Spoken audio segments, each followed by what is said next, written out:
J'aime être avec les missionnaires à plein temps. Ils sont pleins de foi, d'espérance et de véritable charité. Leur expérience missionnaire est comme une mini-vie concentrée en 18 ou 24 mois. Ils arrivent comme des nouveau-nés avec une grande soif d'apprendre, et quand ils repartent, ce sont des adultes mûrs, prêts à vaincre toutes les difficultés, quelles qu'elles soient, qui se présentent à eux. J'aime aussi les missionnaires d'âge mûr, dévoués, qui sont pleins de patience, de sagesse et d'une calme assurance. Ils apportent un don de stabilité et d'amour à la jeunesse énergique qui les entoure. Ensemble, ils constituent une grande force persévérante qui a un effet profond sur eux-mêmes et sur les personnes qui sont touchées par leur service.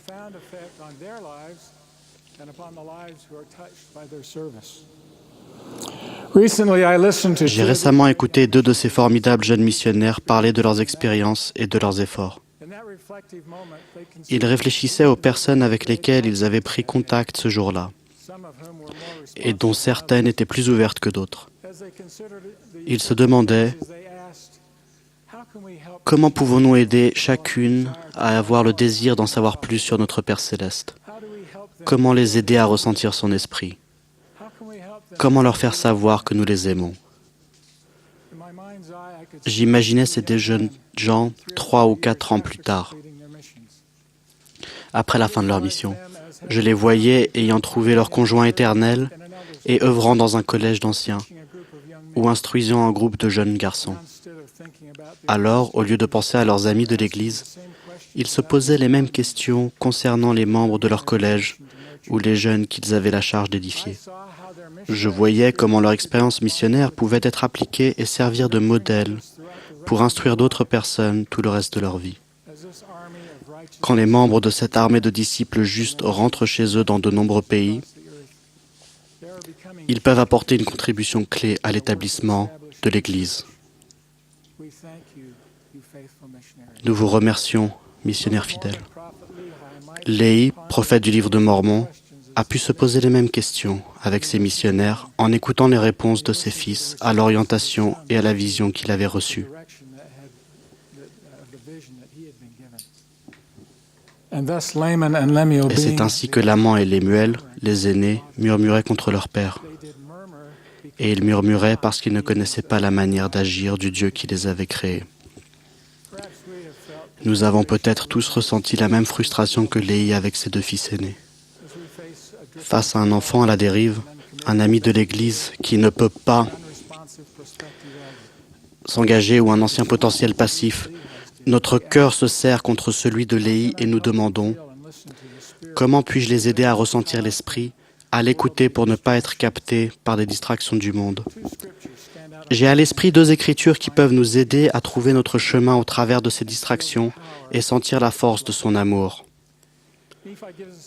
Néphi donne par son expérience une clé qui ouvre la porte de l'apprentissage. Moi, Néphi, ayant aussi le grand désir de connaître les mystères de Dieu, c'est pourquoi j'invoquais le Seigneur. Et voici, il me visita et adoucit mon cœur, de sorte que je crus toutes les paroles qui avaient été dites par mon Père.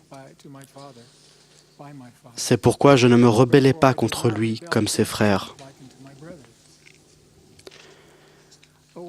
Quand nous éveillons le désir de savoir, cela nous donne la capacité spirituelle d'entendre la voix des cieux. Tous les missionnaires, parents, instructeurs, dirigeants et membres ont la responsabilité de chercher le moyen d'éveiller et de faire grandir ce désir. En sentant ce désir grandir dans notre cœur, nous nous préparons à bénéficier de ce que nous apprend la 2e écriture que voici. En juin 1831, tandis que les premiers dirigeants de l'Église étaient appelés, il fut dit à Joseph, « Satan est de tous côtés dans le pays, et il s'en va tromper les nations. » Pour combattre cette influence néfaste, le Seigneur a dit qu'il nous donnerait un modèle en toutes choses, afin que nous ne soyons pas trompés. Un modèle est un guide, une suite d'étapes, ou un chemin à suivre pour rester axé sur le dessein de Dieu. Si nous le suivons, nous resterons humbles, attentifs et capables de distinguer la voix du Saint-Esprit des autres voix qui nous détournent et nous égarent.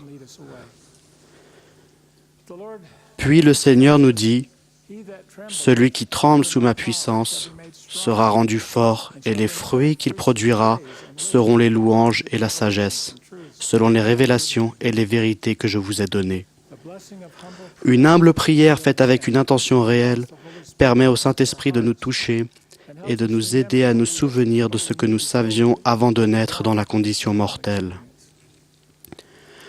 En comprenant plus clairement le plan de notre Père céleste pour nous, nous commençons à comprendre notre responsabilité d'aider notre prochain à apprendre et à comprendre ce plan. La manière dont nous vivons et appliquons l'Évangile est étroitement liée à l'aide que nous apportons aux autres pour qu'ils se souviennent. Si nous vivons réellement l'Évangile comme Jésus-Christ l'a enseigné, notre capacité d'aider les autres grandit. Le récit suivant est un exemple de la manière dont ce principe peut opérer. 2 jeunes missionnaires frappent à une porte, espérant trouver quelqu'un qui recevra leur message. La porte s'ouvre et un homme assez imposant les apostrophe. « Je pensais vous avoir dit de ne plus frapper à ma porte. Je vous avais averti que si vous reveniez, cela ne se passerait pas bien. Alors laissez-moi tranquille. » Et il claque la porte. Tandis qu'il s'éloigne, le missionnaire le plus âgé, le plus expérimenté, prend le plus jeune dans son bras pour le consoler et l'encourager. À leur insu, l'homme les regarde par la fenêtre pour s'assurer qu'ils ont bien compris son message. Il s'attendait à les voir rire et se moquer de son accueil brusque à leur tentative de visite. Mais en voyant la gentillesse que se manifestent les 2 missionnaires, son cœur s'adoucit instantanément. Il rouvre la porte et demande aux missionnaires de revenir lui donner leur message. C'est quand nous nous soumettons à la volonté de Dieu et que nous suivons son modèle que son esprit se fait sentir. Le Sauveur a enseigné, « À ceci tous connaîtront que vous êtes mes disciples, si vous avez de l'amour les uns pour les autres. » Ce principe d'amour mutuel et d'acquisition de la capacité d'être centré sur le Christ en pensée, en parole et en action est fondamental pour devenir disciple du Christ et pour enseigner son Évangile. L'éveil de ce désir nous prépare à rechercher les modèles promis. La recherche des modèles nous mène à la doctrine du Christ, comme elle est enseignée par le Sauveur et ses prophètes. Un modèle de cette doctrine est celui de la persévérance jusqu'à la fin. Et bénis sont ceux qui chercheront à faire sortir Massillon en ce jour, car ils auront le don et le pouvoir du Saint-Esprit. Et s'ils persévèrent jusqu'à la fin, ils seront élevés au dernier jour et seront sauvés dans le royaume éternel de l'agneau. Quel est le moyen fondamental d'arriver à profiter du don et du pouvoir du Saint-Esprit? C'est le pouvoir que nous acquérons en étant des disciples fidèles de Jésus-Christ. C'est notre amour pour lui et pour notre prochain. Grâce à son amour, la bénédiction de la résurrection est donnée à tous. C'est le Sauveur qui a défini le modèle d'amour lorsqu'il nous a enseigné. Je vous donne un commandement nouveau. Aimez-vous les uns les autres comme je vous ai aimés. Vous aussi aimez-vous les uns les autres. Le président Hinckley nous a enseigné « Aimer le Seigneur n'est pas un simple conseil, ce n'est pas un simple vœu pieux. C'est un commandement. L'amour de Dieu est la racine de toute vertu, de toute bonté, de toute force de caractère, de toute fidélité à faire de bonnes actions. » De plus, son plan a conçu le modèle de l'organisation familiale pour nous aider à apprendre, appliquer et comprendre le pouvoir de l'amour. Le jour où ma famille a été constituée, ma gentille Anne et moi sommes allés au temple et avons contracté l'alliance du mariage. Je pensais l'aimer énormément ce jour-là, mais je ne faisais que commencer à avoir la vision de l'amour. À l'arrivée de chacun de nos enfants et petits-enfants dans notre vie, notre amour s'est étendu à chacun d'eux également. Il n'y a, semble-t-il, pas de limite à la capacité d'expansion de l'amour. Se sentir aimé par notre Père céleste est comme une attraction gravitationnelle vers les cieux. Si nous retirons les distractions qui nous tirent en bas vers le monde et si nous exerçons notre libre arbitre pour rechercher Dieu, notre cœur s'ouvre à une force céleste qui nous tire vers lui. Néphi a décrit son impact en disant que sa chair en était consumée. Ce même pouvoir a amené Alma à chanter le cantique de l'amour rédempteur. Mormon en a été tellement touché qu'il nous a recommandé de prier le Père de toute l'énergie de notre cœur afin d'être rempli de cet amour.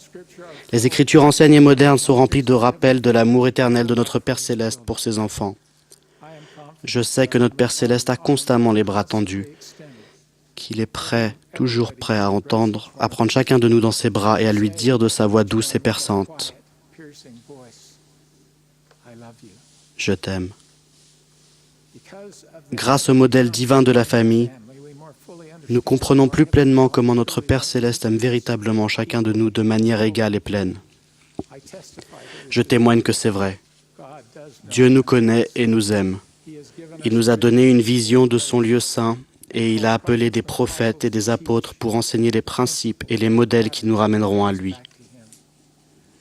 Si nous nous efforçons d'éveiller en nous et chez les autres le désir de savoir et vivons selon les modèles que nous découvrons, nous serons attirés vers lui. Je témoigne que Jésus est véritablement le Fils de Dieu, notre exemple et notre Rédempteur bien-aimé, que j'exprime au nom de Jésus-Christ. Amen.